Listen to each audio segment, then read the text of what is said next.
In the beginning, everything was silent. The earth was desolate, lifeless, until God decided to create the world. In Genesis 1, he spoke, and everything came into being: light, water, land, trees, and creatures of all kinds. Amidst this beauty, God had a special idea: to create a being in his own image and likeness. Thus, he formed Adam from the dust of the ground, giving him life by breathing into his nostrils. Adam opened his eyes and saw a splendid paradise, the Garden of Eden, filled with fruit trees, colorful flowers, and adorable animals. He was amazed. But despite the wonders around him, Adam felt alone. In Genesis 2:18, God realized it was not good for Adam to be alone. So he paused creation, and while Adam slept, he created Eve from one of his ribs.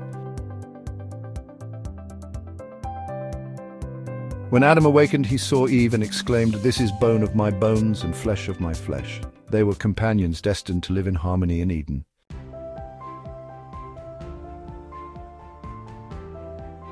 The Garden of Eden was a place of perfect peace and joy. God gave Adam and Eve the freedom to enjoy all the fruits of the garden except one, the fruit of the tree of the knowledge of good and evil.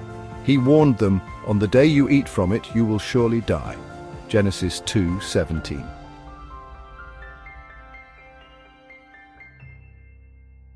This was a test of love, an invitation to obedience.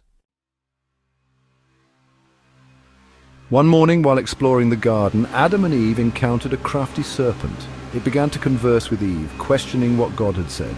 "Is it true that you cannot eat from any tree in the garden?" asked the serpent, making Eve hesitate. Eve explained that they could eat from any tree except for the tree of knowledge, for it would bring death. "You will not die. In fact, your eyes will be opened, and you will be like God, knowing good and evil." The temptation was powerful, and curiosity began to take hold of their hearts.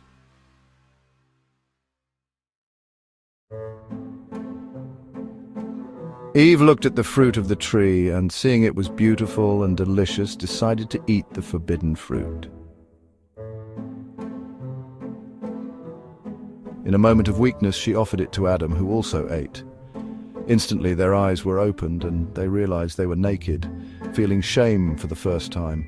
They tried to hide among the trees, but it was too late. When God called Adam and Eve, they tried to hide, but they could not escape the reality of their disobedience. In Genesis 3:9-10, God asked, "Where are you?" Adam replied that they were afraid because they were naked. God then disappointed them, but also made promises of redemption, showing that even in the midst of sin, God's love never fails. Though Adam and Eve had to leave Eden, God made clothes for them and sent them out with a loving and hopeful heart. Life would be challenging and filled with work. The story of Adam and Eve is more than an ancient narrative. It is a powerful reminder of choices, consequences, and the infinite mercy of God. Each of us, at different times in life, faces temptations and decisions. But just like Adam and Eve, we can always seek reconciliation and hope in God. This story teaches us that even when we err, we can return and find refuge in a God who loves us deeply. The Garden of Eden may have been lost, but the opportunity for a relationship with God always remains open to all of us, regardless of age. Thus ends the story of Adam and Eve, a beginning that invites us to reflect and live with love, wisdom, and hope.